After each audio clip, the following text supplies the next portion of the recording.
From a guy who has never even watched one episode of Cobra Kai comes my review of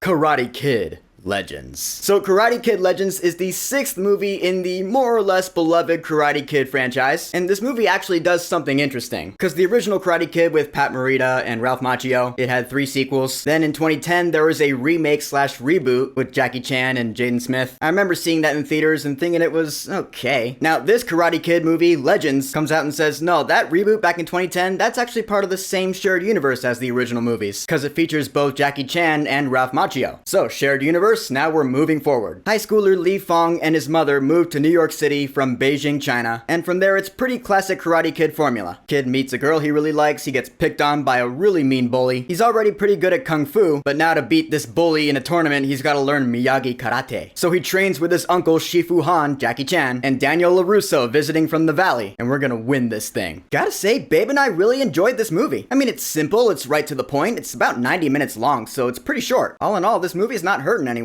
Metaphorically speaking, anyway. Ben Wang as Li Fong, I thought he was great. He's a likable kid, he's got a tragic past. Not gonna say what happened, but it's there. So he's got his reasons for not wanting to compete at first, but you know, overcoming your demons and all that. It's good stuff. Jackie Chan, I mean, you're never gonna hear that he's ever bad. Dude's so famous that he had a Pokemon named after him. Hitmonchan, for those of you who don't know. It's a true story. And what I liked about him in this movie is that he's funny. I mean, he's the funny sensei. He's played characters like that probably a million times at this point, so really there's no surprises here. And Ralph Macchio coming back as Daniel LaRusso, he doesn't really show up until about halfway through the movie, but when he's on screen, yeah, he's that kid from the original movie again. And I know he's shown up as that character in the Cobra Kai series on Netflix, so he's gotten back into the swing of it by now. And what can I say? He's passing the legacy down here. I liked him. The main bully in this movie, his name is Connor Day. He's a dick. And yeah, he does kind of have his reasons. The movie does explain briefly, but still, when you see this guy, you're like, oh my god, dude, you're like almost homicidal. He's scary. He's played by Aramis Knight, which is great, because I'm just gonna say I know a guy who's related to him. I'll just leave it at that. But yeah, good to see Red Dagger from the Miss Marvel series getting more work. He's good. And the love interest, Mia, is played by Sadie Stanley. She's good too. She's really likable. I mean, she is pretty much your standard love interest in a movie like this. Nothing really special. But this being a Karate Kid movie, I'm not really asking that much more from the character like that. She's there to serve as motivation for Lee, and she does it well. I mean, really, this movie is full of likable characters, I'll be honest. Mia's dad, Victor, super likable. Joshua Jackson plays him. He's got a kind of swagger with how he talks, not to mention a pretty relevant story arc in this movie that the trailers didn't really talk about, so I'm not gonna dive into it here, or at least I don't remember the trailers touching on it, but it all feeds into Lee's story. He's got this tutor friend, Alan, played by Wyatt Oleff, who's young Stan in the It movies, and young Peter Quill in Guardians of the Galaxy. Guy's getting work, deservedly so, cause he's also really good. I loved him in this movie. He's funny. He's the comic relief, essentially. He had one scene that had Babe and I laughing out loud, cause he's a great wingman. Lastly, gotta touch on Lee's mom, played by Ming-Na Wen, cause I'm just such a huge fan of hers. I mean, she's there to be the mom character who initially doesn't support her son because of that tragic past, that's all I'll say. Which is kind of ironic though, cause Ming-Na Wen has played so many fighting roles. I just want to be like, she can take over for her son and wipe the floor with the bully. Cause you don't mess with the cavalry. If you know, you know. Now, like I said, this movie's pretty sharp and straight to the point. Is it formulaic? Yeah, but it's the Karate Kid. I don't know, there's just something about a really good fighting movie. It's simple, it's easy to watch, it's easy to follow, it's easy to root for the characters. It just brought Babe and me into its story. There is one ding I will give it though, and it's the fact that the movie is essentially divided into 2 halves. The first half more or less focuses on Victor and his story arc, which, like I said, I'm not gonna dive into, but he's got a problem that he needs to solve, and that kind of culminates about halfway through without really culminating. Like, it comes to a head, and then it's just kind of swept under the rug to deal with Li Fong and the tournament. I mean, the character is still around for the second half, but it's like his story is kind of left unresolved. It was weird. I feel like if this movie gets a sequel, then Victor's arc might continue somehow, or maybe he'll get his own spin-off series, I don't know. But for right now, after the movie was over, I was kind of left like, alright, well then what about Victor? That's just me though. This being a Karate Kid movie, let's talk about the fights, because there are quite a few of them here in this movie, and the choreography I thought was awesome. I mean, Li Fong's taking on some guys like he's Black Widow or something. He's got the punches, he's got the roundhouse kicks. I mean, when it comes to movies like this, there are months upon months of training. I'm sure there's a behind-the-scenes featurette up on YouTube somewhere. Yeah, the fights were really entertaining. That being said, the cinematography surrounding the fights wasn't always the smoothest. A lot of quick cuts and shaky cam kind of makes it hard to follow at times. I mean, it wasn't too bad. It's not like Hardcore Henry where you feel like you're gonna throw up, but still, still, maybe I'm in the minority here, but I feel like when it comes to just hand-to-hand combat fighting movies, I feel it best just to have a still shot, maybe even a long take or two, and just let us see the fight. Do something like the first Creed did and just have a long take. That would have been really cool, especially in this movie. To see this kid who's kind of new to the acting scene showing us what he's made of, I feel like a long take really would have served that. I don't know, maybe I'm just nitpicking. This movie does do something really cool, which none of the other Karate Kid movies have done, and that is it shows animated graphics sometimes, usually either during fights or montages. And these graphics, they kind of look like sketch drawings. It reminded me of those from the Miss Marvel series. Funny enough, because again, Aramis Knight was in that show. But I really liked it. I mean, yeah, this is far from the first thing I've seen do this, but I usually think it's pretty cool. Kind of modernizes the whole thing in a really unique and hip way. Did I just age myself by saying hip? The soundtrack in this movie is really good too. A lot of great needle drops in here in particular. Specifically during the fight scenes and training montages. In a movie like this, it's really important to nail the perfect song for this scene. The perfect one to get you amped up. This movie did it really well in my opinion. Big props to the soundtrack, and for Dominic Lewis's score, which was also pretty good. And of course, the original Bill Conti theme from the first film is brought back. Always a good heartwarming thing to hear from big movie theater speakers. Nostalgia bait? Sure. Luckily, I'm not too nostalgically attached to The Karate Kid. I've seen it, don't get me wrong, I've seen it a few times. I mean, it was shot right here in the Valley, of course I've seen it. It's just not one of those movies that's in here, you know? Of course, it's still amazing though. But in the end, Karate Kid Legends, I had a good time with it. I really thought this was just gonna be a one and done for me. Like, alright, movie of the week is done. Now moving on to bigger and better things like Ballerina and How to Train Your Dragon. But no, Karate Kid Legends was really enjoyable. Great characters, good writing, good fights, good soundtrack. Maybe a little wonky with the story and the pacing at times, but I feel this movie really is harmless. It set out to do one thing and it did it really well in my opinion. And I certainly wouldn't mind seeing some sort of continuation. For Karate Kid Legends, I will say, go see this movie while it's in theaters. It didn't blow my mind by any means, but it's fun in its own right. And there's nothing after the credits, in case you're curious. So, Karate Kid Legends. I know I keep doing this, but I feel it necessary. Have you seen it yet, and what are your thoughts on it? And I'd ask you what your favorite Karate Kid movie is, but I think we all know the answer to that. So instead I'll ask, how strongly do you recommend Cobra Kai to me? Because I have had it recommended to me in the past. So whatever you think, go ahead and leave a comment.